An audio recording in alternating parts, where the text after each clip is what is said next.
After unboxing those LEGO D&D Minifigs a couple weeks ago, I could not resist going out and buying the full set. It is not often that I can go and buy my D&D Minis at HEB, but here we are. These figures are just so creative, they're so modular and customizable, and they're just so much fun. I am going to have to implore you to go out and get yourself some so we can convince LEGO to make more D&D sets. So today we are going to do a full set review of the LEGO D&D Minifigs.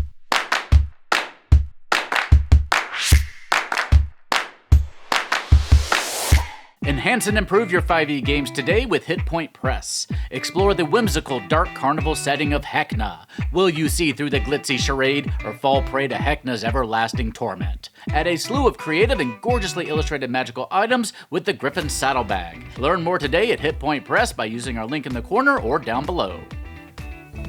The Aarakorca Ranger is fantastic. He comes with a bow and an arrow and a little baby bear companion. At least I assume that's a baby bear, it's a little hard to tell. His wings are a separate neck item, so you can swap out the head and the wings with another body to make him a different class if you want, though his clawed legs are pretty specific. He doesn't come with any extra parts though. The Dragonborn Paladin is the toughest one to find, at least for me. The first HEB that I went to had 11 of the 12 figures, but I had to go to a different store to find him.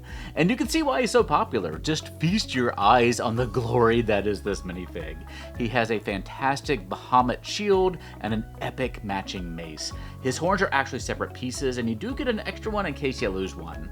Also, his upper body armor and shoulder armor are completely separate pieces that you can take off and on and use with other characters. And his tunic underneath is really nicely detailed too, even though you don't see it if you haven't fully put together. This is where I started to get really excited about the idea of mixing and matching, as you can see with my Aarakorca Paladin here. This is Szass Tam, the Necromancer Lich leader and member of the Red Wizards of Thay. While he hasn't had a big impact on 5e, he was a featured villain in the movie Honor Among Thieves last year. The minifig comes with a separate cape and high collar, so you can use those with other figures if you want to.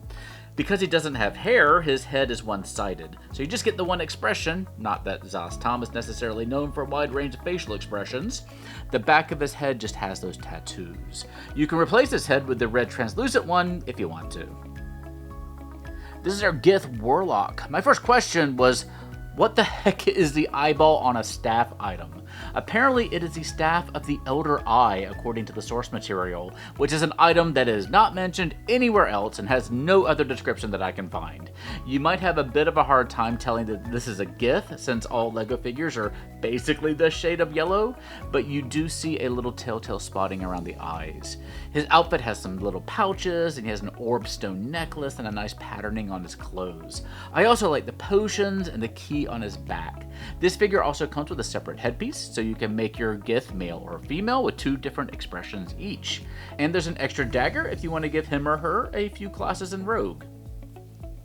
According to the LEGO artist, the Tiefling Sorcerer has 3 brand new parts never seen before in LEGO. The hairpiece with the horns, the magic missile spell, and the red pseudo-dragon. Apparently they very much wanted to include both a dungeon and a dragon, literally, in the minifig set somehow.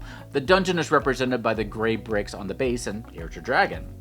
This one also has some lovely detail on the body and legs, and it comes with both a male and a female head with 2 expressions each, and delightfully, the sorcerer can hold the dragon in their hand. Since the tiefling part of this figure is really the hair with the horns and the tail section, which fits right there between the body and the legs, you can very easily make a tiefling version of any other minis in this set.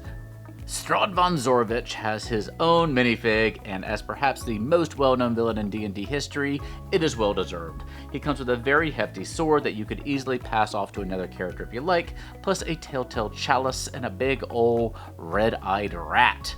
A rat isn't one of his signature shape change options, but there are certainly enough rats in Barovia that it is not surprising that one is following him around. Appropriately, he has 2 expressions on his head as well, one that's very charming and personable, and one where he's gonna bite your face off. The Elf Bard is low-key one of my favorite figures in this set. I love the color scheme, I love the white hair, I love the loot, I love the pink scarf, and I love the facial expressions. This is another figure that comes with both a male and a female presenting head with 2 expressions each, and oh my god, they're so adorable. This one really reminds me of Chris Pine's Bard from the D&D movie Honor Among Thieves. Just delightful. The Lady of Pain is a surprising and fun addition to the lineup, especially if you're playing the Planescape Adventures and the Multiverse Adventure. She's an enigmatic and eternal being who watches over the Cage and Sigil. No one seems to know what type of being she is, but her power is on par with the gods, and she maintains the neutrality of the city.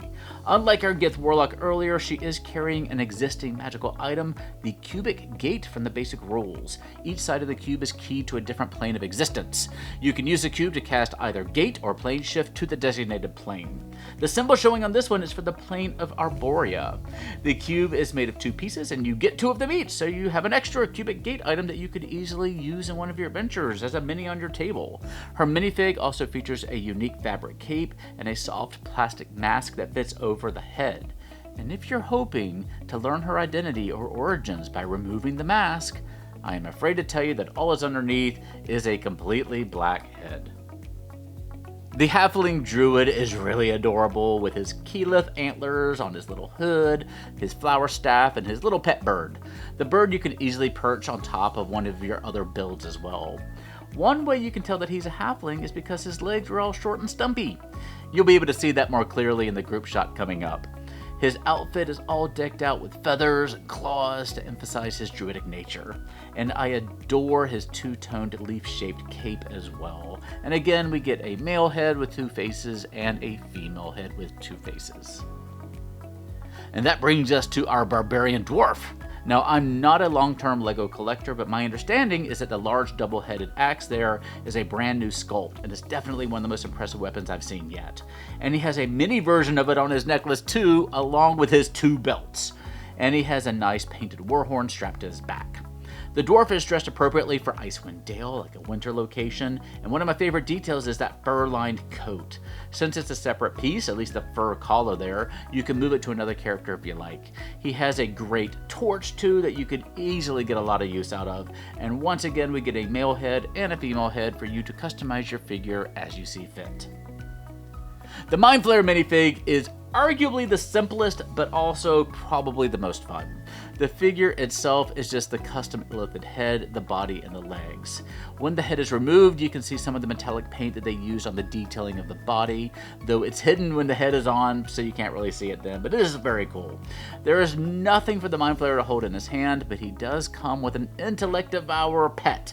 Now, what's great about the Intellect Devourer is that it is hollow inside, so you can remove the hair from another one of your figures and plop the Intellect Devourer on like a face hugger. And it's designed so that you can still see the figure's little mouth underneath to convey your PC's reaction to getting his or her brain eaten. Tasha's figure is just everything, and yes, that is a pun. The figure has the telltale red hair, the witch's hat, the spellbook, and the cauldron with a magical flame. I will note that you really just have to drop the little flames inside while there are little holes in the bottom, and it looks like that you should be able to connect the fire to the bottom of the cauldron. It doesn't seem to quite reach, so you just have to plop them in there so they will fall out, but maybe I'm just doing it wrong. Now, interestingly, the hat and the hair are reused from an older Disney Hocus Pocus set, just in a fresh color. Her spellbook can be opened up, and it comes with a little insert that you can slot inside to represent spell pages. You have one that is clearly Tasha's hideous laughter. The text at the bottom apparently actually says Tasha's hideous laughter in whatever language or cipher that they were using. And if you look closely at the cover art for Tasha's Cauldron of Everything, the D&D book, you'll notice that her spellbook there matches this one, and that's great. And her head has 2 faces, as you might expect, a serious expression, and one that is hideously laughing. Finally, I just mixed and matched a little bit more to see what is possible when you have these figures in your little collection. You got some options here. We'll see if we can get our hands on a few more D&D style LEGO figures to see what else we can do with them. I actually went to the local, not quite official neighborhood LEGO shop where I picked out one more, the wizard here, which comes with LEGO Minifig Series 12. For reference, the D&D set here came out around Series 27. From everything I've been hearing, the D&D Minifigs have been super popular, so here's hoping we'll see even more in the future. And here's the full set altogether. You can see the height difference with the halfling, perhaps a bit less so with the dwarf, but he does appear to be a bit shorter than the others. And in case you're curious to see them next to some regular WizKids minis, here you go. They are certainly a different style than our WizKids minis, but the scaling isn't all that different. So if you want to use them as minis in your game, you can absolutely do that. And here you can see them spread out on some Dwarven Forge terrain, engaging in a battle with a dragon. So you can see what they would look like on your table in gameplay, and I think they fit just fine. The D&D minifigures are available now, like everywhere. I got mine at the grocery store. They do come in blind boxes, which run between $4 and $5 each. And remember that you can use the free app Brick Search to scan the QR codes on the bottom of the box to see exactly what figure is inside. You can also find specific individual figures at your brick and mortar stores or online shops for various amounts of money. And there are listings on Amazon and other sites for full sets of all 12 minifigs. I adore them, and I'll probably buy every single D&D set that LEGO decides to make. Though, LEGO, if you're listening, I will make more content if you want to send me review copies. I'm just putting that out there.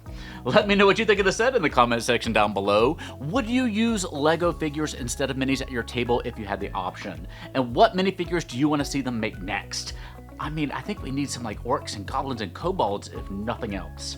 If you're looking for more goodies to liven up your 5e games, check out Hit Point Press, including their gorgeous animated townsfolk cards. When your party meets a random NPC in a town, grab the corresponding card and use the information on the back to make a fun and memorable character on the fly. We have links in the corner up there or down below. And you can find me on social media at one of the sites over here. For now though, please stay safe, have fun, love each other, and I will see you next time at the Gallant Goblin.